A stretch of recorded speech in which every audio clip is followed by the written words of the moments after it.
Ce que les États-Unis ont tenté de faire au cours des 2 derniers mois, c'est de mettre en œuvre, en réalité, une stratégie de division pour mieux régner, afin de négocier ou de forcer la négociation d'une série d'accords commerciaux bilatéraux, dans le but ultime de renforcer les intérêts américains, ce qui est bien sûr compréhensible en tant que principal moteur. Mais cela vise aussi, dans une certaine mesure, plus ou moins grande, à isoler la Chine. Or, jusqu'à présent, rien de tout cela n'a fonctionné. Ainsi, la transition des États du Golfe consiste à accumuler tout ce qu'ils peuvent, d'un point de vue technologique, pour les aider à faire progresser leurs objectifs stratégiques, à savoir jeter les bases d'un monde post-pétrodollar. C'est un développement très important, si l'on veut, de la multipolarité au XXIe siècle.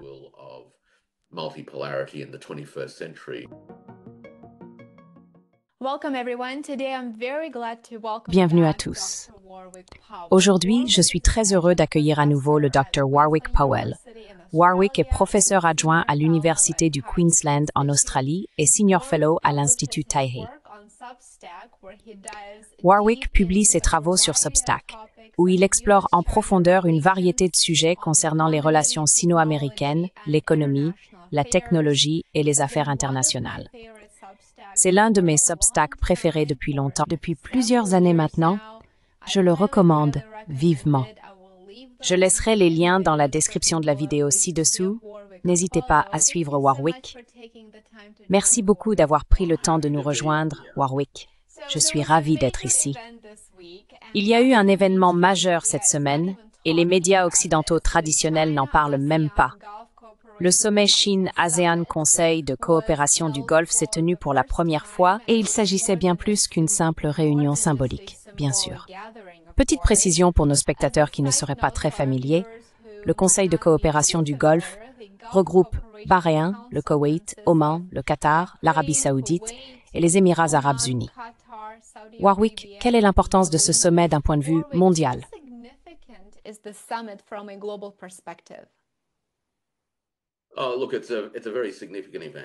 Oh, voyez-vous, c'est un événement très important. Il a à la fois une pertinence contextuelle immédiate, une importance à moyen terme et bien sûr une signification historique beaucoup plus longue également.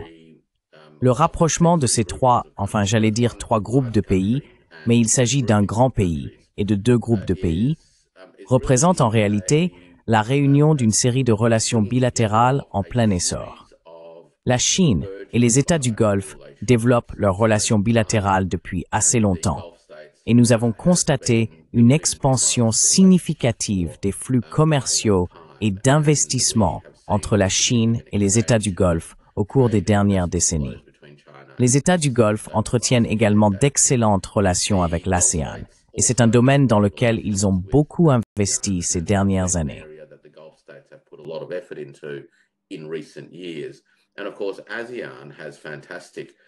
Et bien sûr, l'ASEAN entretient d'excellentes relations avec la Chine, notamment dans le domaine économique, où la Chine et l'ASEAN sont désormais, ils sont les plus grands partenaires commerciaux l'un de l'autre. Et la Chine devient également un acteur de plus en plus important en matière d'investissement dans les économies de l'ASEAN. On assiste donc à une série de relations bilatérales qui, en fait, sont en train de se consolider. Le contexte immédiat qui rend cela particulièrement important, c'est que nous vivons manifestement un moment de notre histoire mondiale où des ruptures et des bouleversements majeurs de l'ordre établi sont en cours, dont certains ont été catalysés par les récentes décisions tarifaires et d'autres choix de l'administration Trump de se retirer de l'engagement dans les institutions mondiales. Mais tout cela, ce sont des éléments à court terme et nous pourrons y revenir dans un instant.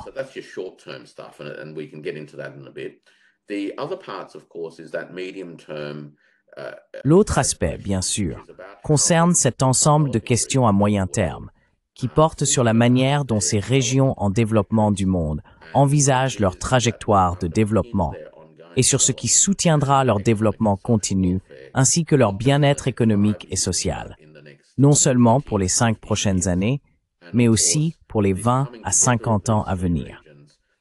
Et bien sûr, Ce rapprochement de ces trois régions s'appuie, à bien des égards, sur une histoire qui remonte à près de 1500 ans, lorsque la Chine, l'Asie du Sud-Est et la vaste région perse ou du Moyen-Orient étaient profondément connectées par des routes commerciales maritimes et continentales. Les échanges sociaux et de connaissances étaient incroyables durant les dynasties Tang et Song. Ainsi, d'une certaine manière, on pourrait dire qu'il s'agit d'un nouveau chapitre de ce qui fut autrefois la route de la soie.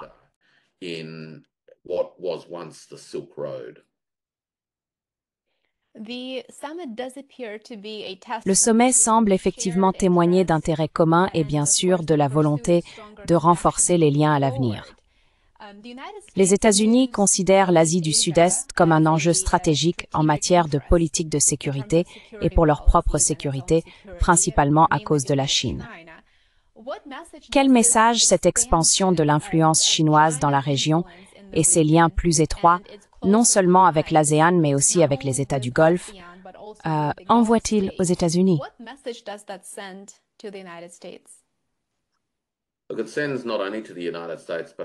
Cela envoie un message non seulement aux États-Unis, mais aussi au reste du monde. Il est possible pour les pays d'affirmer leurs propres intérêts et d'interagir les uns avec les autres en tant que nations indépendantes et souveraines, ou groupes de nations. Cela démontre également la force de la coordination et de la collaboration. Ce que les États-Unis ont tenté de faire au cours des 2 derniers mois, c'est de mettre en œuvre, en réalité, une stratégie de division pour mieux régner, afin de négocier ou de forcer la négociation d'une série d'accords commerciaux bilatéraux dans le but ultime de renforcer les intérêts américains, ce qui est bien sûr compréhensible en tant que principal moteur, mais aussi, ce faisant, comme un moyen, dans une certaine mesure, d'isoler la Chine.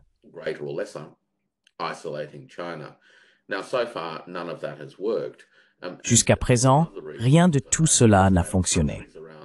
L'une des raisons à cela est que les pays du monde entier ont compris qu'ils tirent un grand bénéfice de la coordination et de l'approfondissement de leur collaboration, plutôt que d'être séparés dans le cadre d'une stratégie de division et de domination menée par d'autres. C'est pourquoi ce message est important, tant pour Washington que pour les pays concernés, ainsi que pour les autres.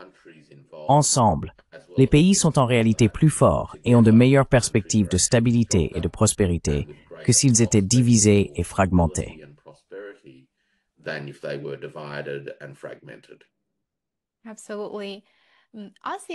Absolument. L'ASEAN est un acteur très important dans la région. Et d'après ce que je comprends, le bloc cherche à maintenir sa neutralité, ou du moins cela a toujours été son objectif historique. Pensez-vous qu'avec la fragmentation des échanges, l'extrême volatilité due aux droits de douane et à tant d'autres facteurs, ainsi que la perte croissante de confiance envers les États-Unis en tant que pilier de la stabilité économique mondiale qu'ils incarnaient autrefois, l'ASEAN pourrait aujourd'hui se sentir obligée de choisir un camp ou finira par se sentir contrainte de le faire?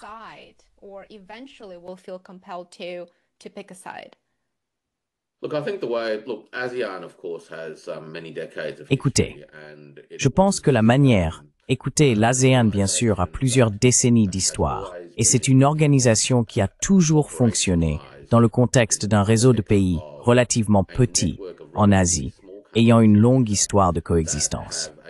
Et il y a une compréhension selon laquelle, pour assurer une coexistence durable avec un minimum de conflits ou des conflits gérés, ainsi que des collaborations pour la prospérité, un esprit de consensus devait être fondamental dans le fonctionnement d'un tel groupe. Et cela fait partie intégrante de l'ADN de l'ASEAN. Ainsi, l'ASEAN en ce sens s'inspire du mouvement des non-alignés qui a émergé dans les années suivant la Seconde Guerre mondiale, qui s'est cristallisé lors de la conférence de Bandung il y a 7 décennies, et qui, à mon avis, s'exprime quotidiennement dans la manière dont l'ASEAN et ses membres mènent leurs affaires.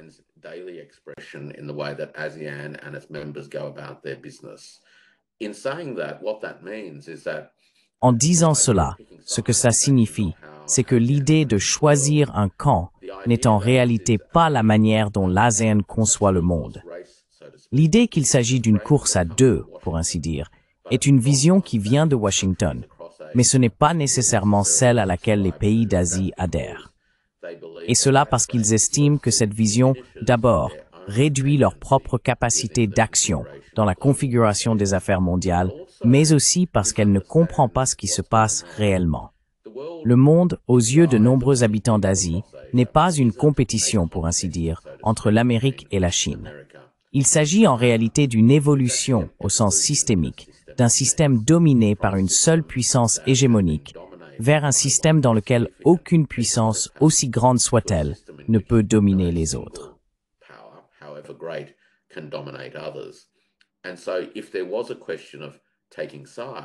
Ainsi, s'il s'agit de choisir un camp, les options qui s'offrent aux gens, ou le carrefour pour ainsi dire, se situent entre un système mondial centralisé ou un modèle en étoile avec un centre, et un système dans lequel nous avons un réseau beaucoup plus distribué de connexions économiques et une répartition de l'influence économique, culturelle et sociale. Je pense donc qu'en tant que groupe et en tant qu'expression ou incarnation d'une éthique, l'ASEAN voit vraiment ici l'opportunité, non pas de choisir entre la Chine et l'Amérique, mais de contribuer à la création d'un monde multipolaire, stable à l'avenir. Car la multipolarité en soi ne garantit ni la stabilité ni le chaos.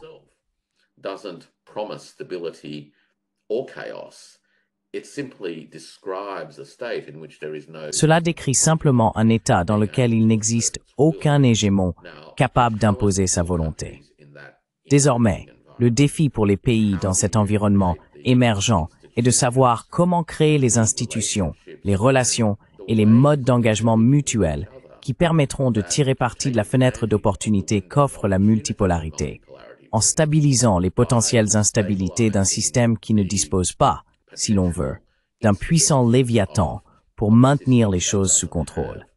J'ai donc tendance à penser que la manière de présenter cette question comme une course à deux entre la Chine et l'Amérique est bien plus une idée de Washington qu'une idée réellement partagée ailleurs dans le monde.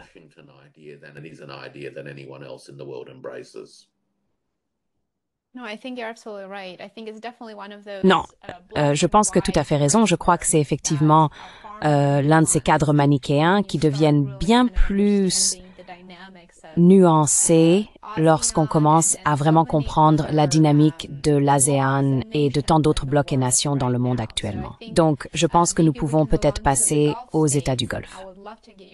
J'aimerais beaucoup avoir ton avis sur les moteurs qui poussent les États du Golfe à vouloir élargir leur rôle dans la région et leur partenariat au-delà de la région également. Nous savons que le président Trump vient tout juste de faire sa tournée dans le Golfe où il a visité l'Arabie Saoudite, les Émirats Arabes Unis et le Qatar. Il est revenu avec des milliards de dollars de contrats, principalement des ventes d'armes. Et maintenant, 2 semaines plus tard, on voit que les États du Golfe cherchent à renforcer leurs liens avec la Chine, ce qu'ils font depuis un certain temps déjà. Mais je pense que le sommet est en quelque sorte la cerise sur le gâteau. Je suis donc sûre que Trump n'est probablement pas très satisfait de cette évolution particulière. Que recherchent l'Arabie Saoudite, les Émirats Arabes Unis et le Qatar?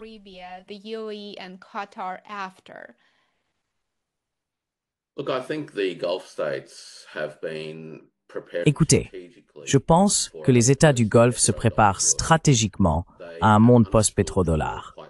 Ils ont compris depuis un certain temps déjà que les fondements de leur richesse économique récente, le pétrole, ne joueront plus un rôle significatif dans 20 ou 50 ans.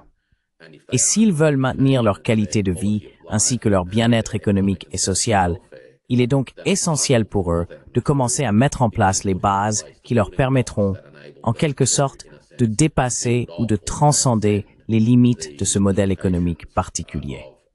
Ce modèle a permis aux États du Golfe, au cours des 3 à 4 dernières décennies, d'accumuler des dollars américains, bien sûr, et de recycler ces dollars dans des titres américains, des obligations financières, et aussi, bien entendu, dans l'achat de technologies et d'autres biens en provenance des États-Unis.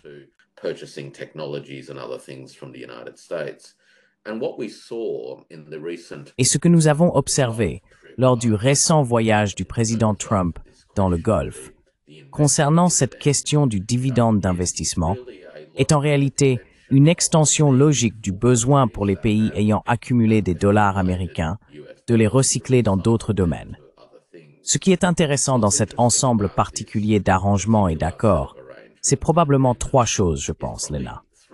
Premièrement, beaucoup d'entre eux sont des protocoles d'accords assez ouverts, donc il ne s'agit pas vraiment de contrats fermes dans certains domaines. Deuxièmement, ce qui me semble intéressant, c'est que la plupart, en fait, il s'agit d'accords tournés vers l'avenir, qui concernent vraiment ce que ces pays prévoient de faire avec leurs futurs revenus en dollars américains. Car ils ne disposent certainement pas aujourd'hui des réserves de liquidité nécessaires pour pouvoir honorer les types d'engagements qu'ils ont indiqués être prêts à prendre.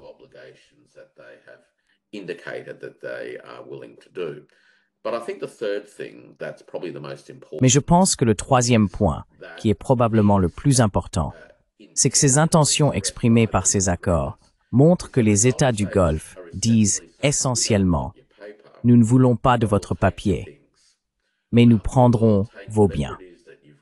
Nous prendrons tout ce que vous avez, qui peut être concrètement localisé dans nos zones d'influence, dans nos propres pays, car la dernière chose que nous voulons conserver sur le long terme, c'est encore plus de papier. » Ainsi, les reconnaissances de dettes américaines sous forme de dollars US ou de diverses formes de produits financiers dérivés ne sont plus aussi attrayantes pour les pays qui détiennent d'importantes réserves actuelles ou anticipées de dollars américains.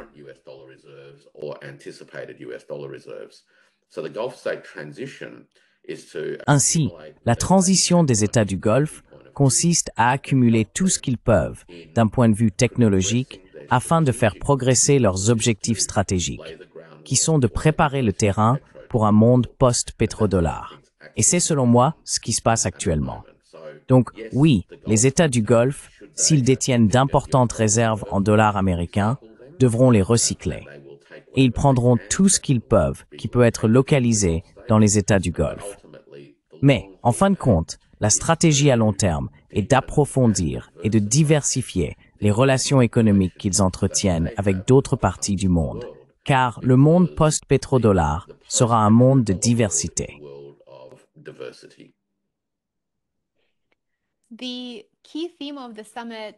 Le thème principal du sommet était la coopération trilatérale, comme vous venez de le mentionner, dans le domaine du commerce et des investissements. Si l'on considère chaque partie individuellement, cela semble effectivement être une combinaison idéale. Le Golfe dispose de ressources financières considérables, la Chine possède des capacités de fabrication modernes inégalées, et bien sûr, l'ASEAN bénéficie d'un élan incroyable. Sa croissance et son potentiel de marché sont très prometteurs. Ce sont donc des atouts très complémentaires que chacun apporte, et c'est une situation gagnant-gagnant. Comment ce cadre de coopération renforcé et ces liens plus étroits entre ces acteurs pourraient-ils redéfinir l'économie mondiale et peut-être la structure et les cadres multidevises?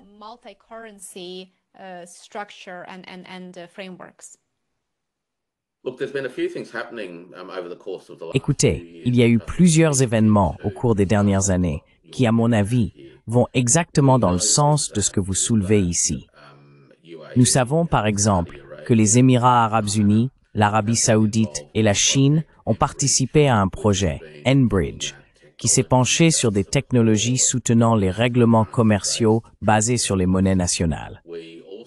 Nous savons également que la Chine et l'ASEAN travaillent depuis plusieurs années à la construction des infrastructures et à la conclusion d'accords nécessaires pour élargir le rôle des monnaies nationales dans les règlements commerciaux. En fait, dans les jours précédant ce sommet, la Banque populaire de Chine et la Banque centrale d'Indonésie ont signé un protocole d'accord pour convenir d'accélérer et d'intensifier l'utilisation des monnaies nationales dans les règlements commerciaux entre l'Indonésie et la Chine.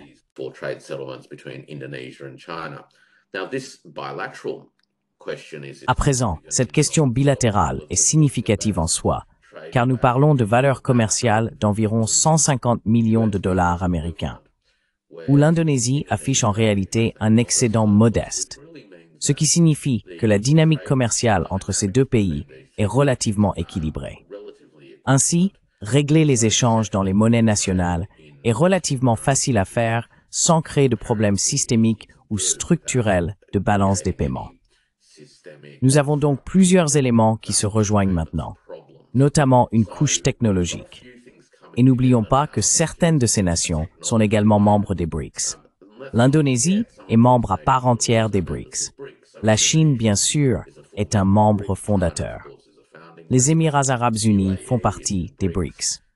L'Arabie saoudite, je pense qu'on peut dire qu'elle est suffisamment favorable aux BRICS, même si son statut formel semble être un sujet de débat.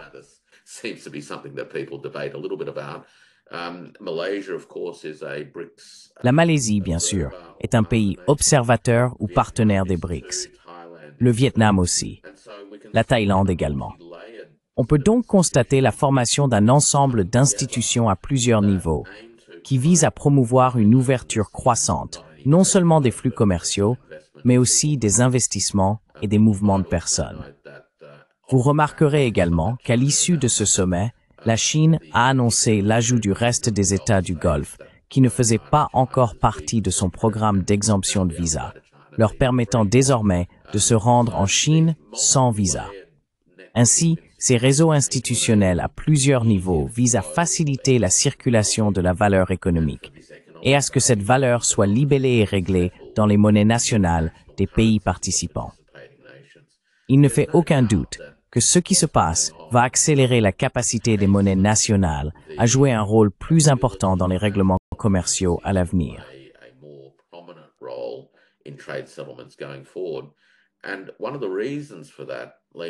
Et l'une des raisons à cela, Lena, c'est que plus il y a d'acteurs impliqués, plus leurs relations commerciales sont complémentaires, plus il est facile de permettre aux monnaies nationales de fonctionner, car il n'y a pas de risque structurel ou intrinsèque de balance des paiements.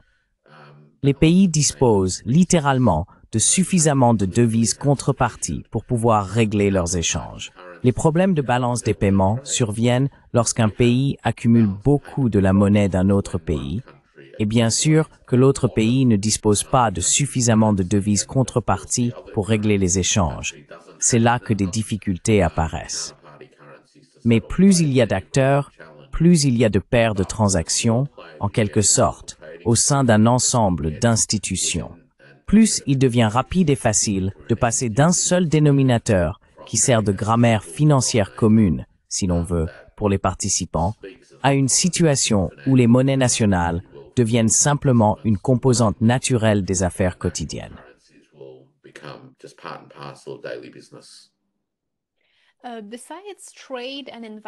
Outre les incitations au commerce et à l'investissement, qui étaient clairement au centre du sommet cette semaine, voyez-vous d'autres convergences politiques entre ces parties qui, selon vous, les rapprochent et contribuent réellement à renforcer leurs liens et à développer des relations plus étroites?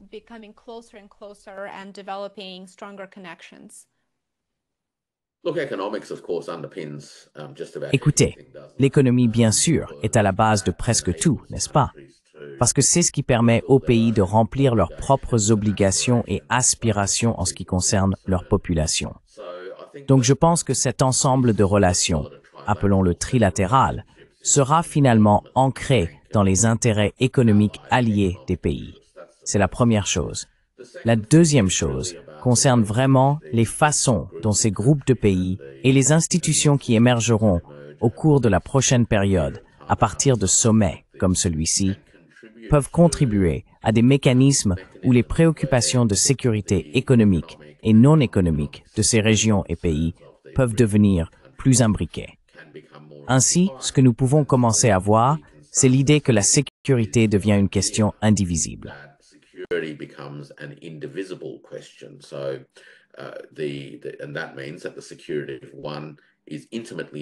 Et cela signifie que la sécurité de l'un est intimement liée à celle des autres, et que la sécurité de l'un ne peut pas se faire au détriment de celle des autres.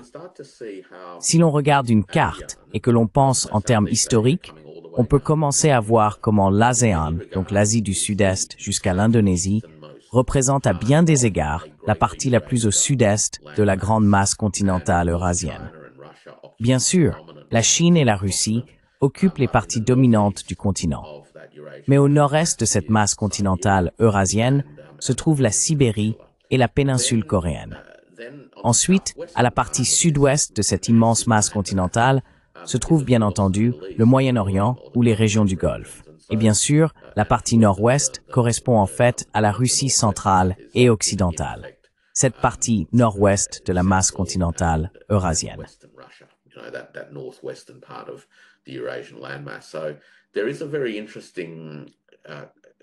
Il y a donc un ensemble très intéressant de contours géographiques qui se recomposent, ce qui offre réellement la perspective d'aligner les impératifs de sécurité de chaque nation, de chaque civilisation et de chaque société à travers ce vaste continent, d'une manière qui entrelace leurs intérêts et met en place les mécanismes leur permettant de gérer les différends.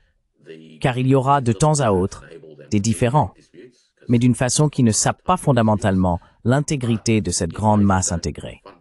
Et nous allons voir, je pense, des organisations comme l'Organisation de coopération de Shanghai commencer à jouer un rôle plus important pour faciliter, je dirais, ce que l'on pourrait qualifier de dimension sécuritaire plus explicite de ce rapprochement entre ces pays.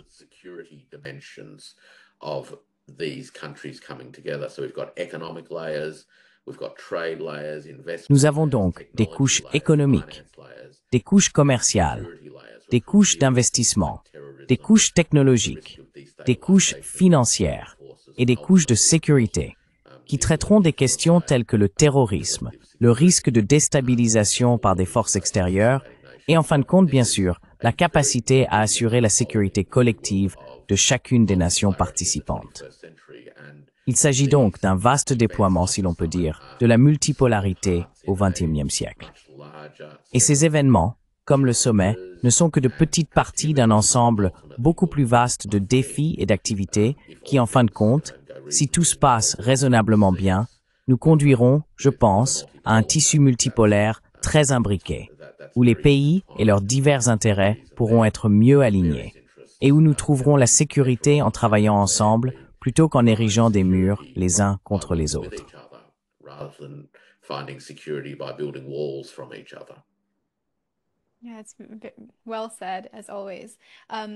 C'est bien dit, comme toujours. Il y a une autre observation intéressante qui m'est venue à l'esprit pendant que vous parliez, concernant la différence d'approche non seulement dans la conduite des affaires, mais aussi dans l'application des différentes politiques à l'échelle internationale. Par exemple, on voit la Chine construire des ponts, au sens propre comme au figuré. La Chine conçoit des moyens de créer ces passerelles entre les pays, jouant même le rôle de médiateur entre l'Iran et l'Arabie saoudite il y a plusieurs années. Cela a été une réalisation remarquable pour stabiliser la région, bien sûr, dans la mesure du possible.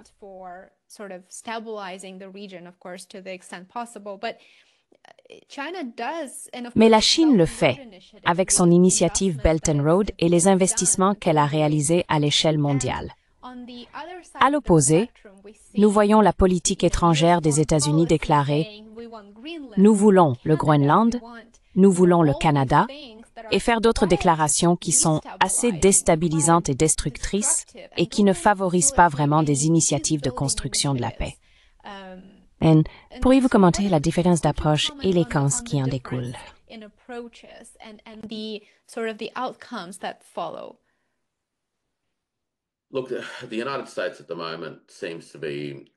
Écoutez, les États-Unis semblent actuellement adopter une attitude particulièrement agressive, tant dans le ton que dans leurs intentions déclarées. Je pense que cela a évidemment tendance à choquer d'autres pays et dans une certaine mesure à en rebuter certains, car l'idée d'interagir avec une contrepartie qui est, du moins verbalement, assez violente est quelque chose que l'on essaie d'éviter. Ce n'est pas un environnement réellement propice à la résolution des problèmes. Par contraste, je pense souvent à un certain nombre d'éléments clés non économiques, des aspects purement culturels, qui pourraient permettre l'émergence d'une nouvelle éthique ou d'un nouveau style d'engagement international.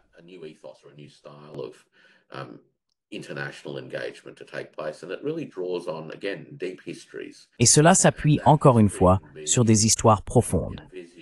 Cette histoire peut être envisagée à travers ce que j'appelle la diplomatie du thé, n'est-ce pas?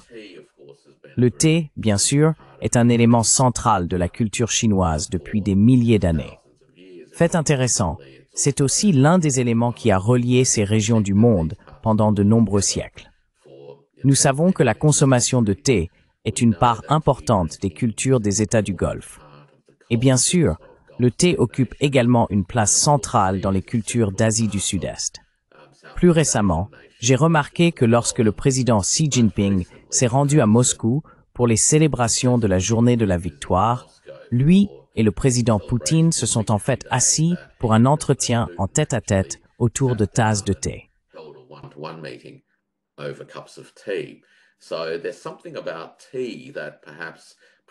Il y a donc quelque chose dans le thé qui nous offre peut-être une grammaire culturelle et historique commune, apportant une certaine tonalité aux façons dont les parties interagissent entre elles, où il est reconnu que les interactions et les relations ne sont pas des événements isolés, mais ressemblent plutôt au thé, nécessitant du temps et des efforts pour être préparés, et demandant un peu de compétence et d'art pour vraiment révéler le meilleur des matières premières. Au final, c'est quelque chose que l'on partage avec les autres.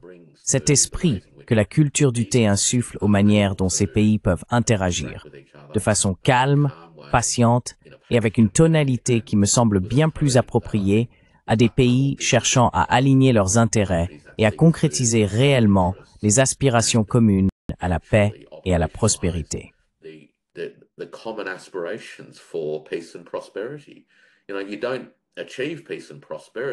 On n'obtient pas la paix et la prospérité en faisant des caprices. On ne peut atteindre la paix et la prospérité qu'en créant un environnement qui s'y prête. Et peut-être pouvons-nous réfléchir à cela à travers les pratiques mêmes de la culture du thé. C'est donc une approche un peu originale de cette question. Mais je pense qu'il y a là quelque chose que nous pouvons, je pense que nous pouvons apprécier un peu ce style et cet esprit en réfléchissant à la façon dont le thé joue un rôle très courant dans la vie sociale de toutes ces sociétés, pourtant très différentes.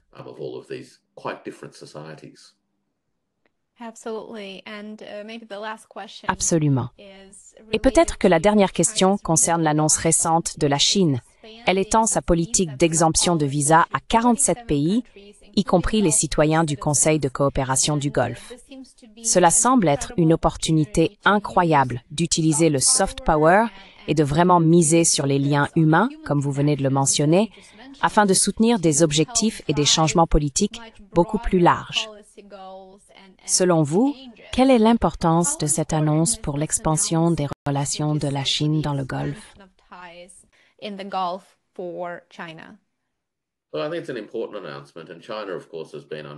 Eh bien, je pense que c'est une annonce importante. Et la Chine, bien sûr, a mis en place ce programme d'exemption de visa, comme vous le dites, pour une quarantaine de pays.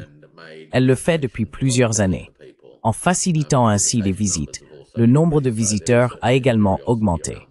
Il y a donc certainement une curiosité dans le monde à l'égard de la Chine. Je pense que c'est aussi important parce que cela traduit une approche et une réflexion qui reconnaissent que les relations ne sont pas abstraites. Il y a une différence entre avoir des traités abstraits et des obligations quasi juridiques. Et les liens qui se créent réellement en voyant, en interagissant, en écoutant et en faisant des choses avec d'autres personnes sont qualitativement d'un tout autre ordre.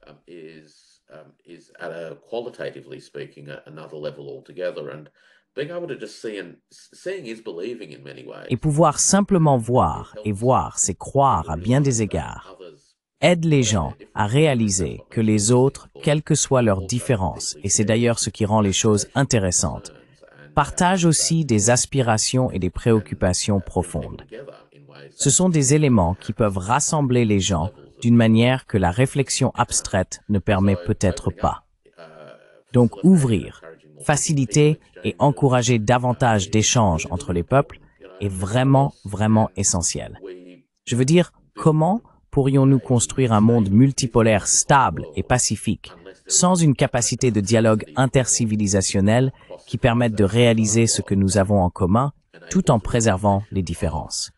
Et c'est là le véritable défi. Les interactions entre les peuples, à mon avis, sont au cœur de cette réalisation.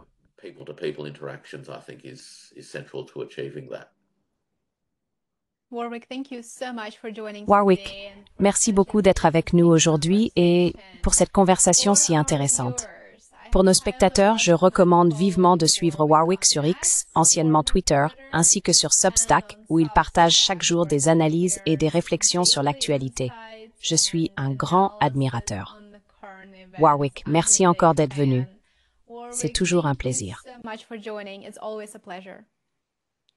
C'est un plaisir d'être à nouveau dans l'émission et j'espère que vous pourrez vous reposer un peu. Merci.